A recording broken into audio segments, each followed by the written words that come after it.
6 years ago, Dave Webb joined Grand Touring Automobiles in Toronto, Canada's #1 dealer for Jaguar, Rolls-Royce, and Bentley.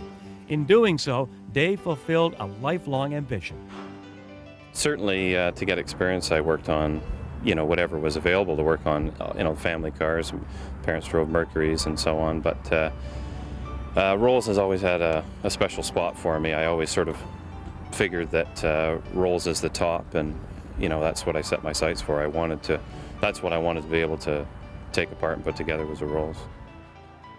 But for David Webb, his passion for Rolls-Royce goes beyond the service bay. I've got 3 cars. I've got a 1938 Rolls-Royce Phantom 3, a 1972 Silver Shadow, and a 1965 Plymouth Barracuda. My parents passed away a couple years ago, and I was in a position where I was able to buy them from their estate and carry the flame, so to speak. A lot of people think of Rolls-Royce as a symbol of success, which unfortunately, due to the cost, that is a sort of a requirement, for some people. But I just like them because it's the right way to build a car. If you were set out and cost was no objective, how would you do it? And I would like to think that that's the right way that you could put it together.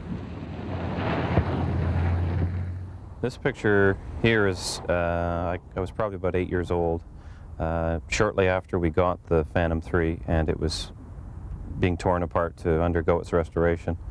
I think you can tell by the look on my face there, pretty much says it all, how amazed I was by everything that was going on.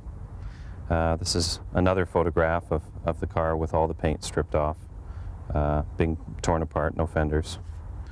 This is a photograph of my parents going to a 30s costume ball, and that was obviously the appropriate car to take, so that worked out very well.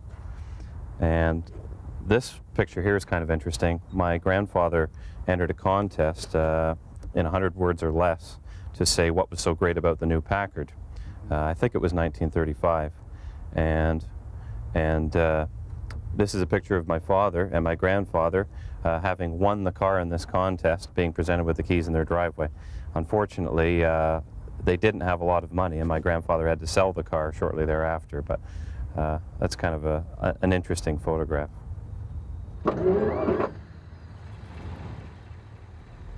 It's a pretty complicated engine in its day. It had hydraulic tappets and V12, which was very popular. Cadillac had their V16s, and Lincoln had 12-cylinder back then. Aluminum crankcase, aluminum cylinder heads, twin spark ignition, about 170 horsepower, but oodles of torque. Drives like a tank. A lot of cars from this era, especially Rolls-Royces, they had picnic tables or bars in the back seat. This one is a little bit different, probably because it was owned by a lady. Has these lovely vanity cases in the back with a spot for a brush or some perfume or maybe some face powder. I don't know. They aren't still with the car anymore.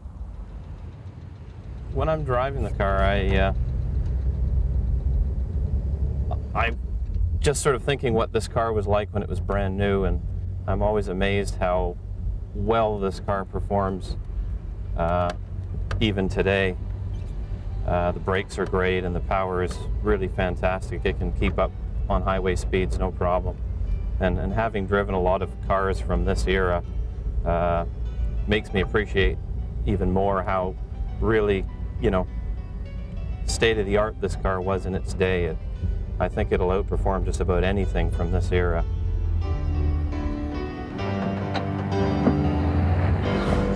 If you're watching this on Facebook, make sure you like and share us, and also make sure you check out our ongoing contest to win lots of swag from Motoring TV and our sponsors. And if you're watching us on YouTube, please subscribe. 30 years of Motoring TV, a virtual automotive video goldmine at your fingertips.